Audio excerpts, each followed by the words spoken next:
Before we get started, go ahead and collect 1 Phillips screwdriver, 1 adjustable wrench, 1 rubber mallet, 4 D-alkaline batteries. You'll need these tools to assemble your new hybrid trainer. Keep in mind that assembly requires 2 people and you shouldn't use power tools. They could damage the product parts. Step 1. Unbox your new hybrid trainer and spread out the parts. Place some of the packaging under the frame to hold it up. Grab the rear stabilizer and turn it so the holes are facing the frame. Screw in the rear stabilizer with 2 M10 80mm screws.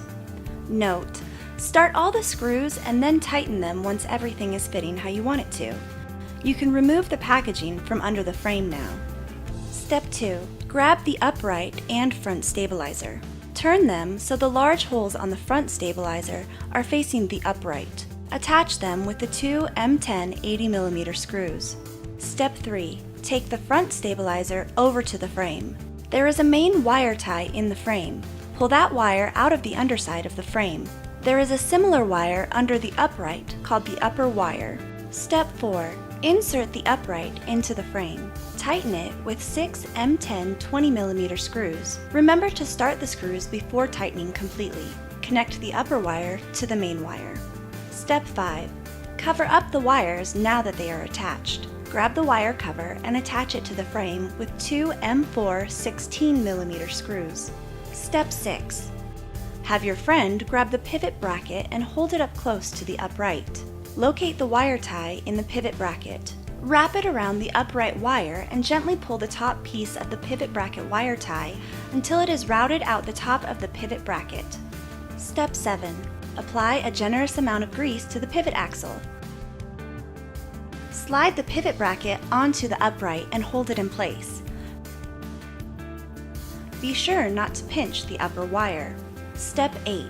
Slide the right pedal arm onto the right pivot leg. Note: this part may come pre-greased.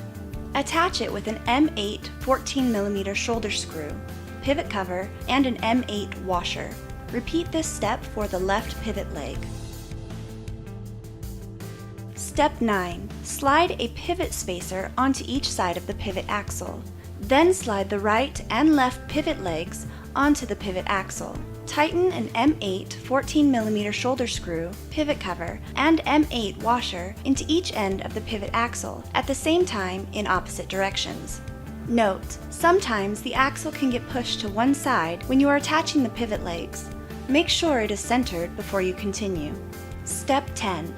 Tighten an M8 14mm shoulder screw with a pivot cover and an M8 washer into the right crank arm. Slide the right pedal arm onto the right crank bracket. Use 3 M8 12mm screws to attach. Repeat this step on the left side. Step 11. Remove the screws and back cover from the console. Insert the D batteries and then replace the screws and back cover. Step 12. Have your friend hold the console close to the pivot bracket and then connect the wires on the console to the upper wire and the left and right pulse wires. Note: sometimes the console doesn't contain wires and the upper wire connects directly into the console.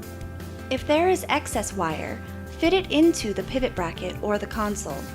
Next, attach the console to the pivot bracket with 4 of the M4 16mm screws. Make sure you don't pinch the wires. Step 13. Find the right upper body arm and fit it above the upper body cover. Slide the upper body cover upward until it's tight. Attach the right upper body arm to the right pivot leg with 3 of the M8 38mm hex bolts and 3 of the M8 lock nuts. You'll want to start all the hex bolts and then tighten them. Also, make sure that the lock nuts are inside the hexagonal holes. Now slide the upper body cover downward onto the right pivot leg. Repeat this step on the left side. Step 14. Insert a seat handlebar into the seat frame, then attach it with 2 of the M8 38mm bolts and 2 of the M8 lock nuts. Make sure the lock nuts are in the hexagonal holes. Repeat this step on the other side. Step 15. Now attach the seat frame to the seat carriage with 4 of the M6 35mm screws. Step 16. Attach the seat to the seat frame with 4 M6 20mm screws. Make sure all of your parts are tightened before you begin using your hybrid trainer.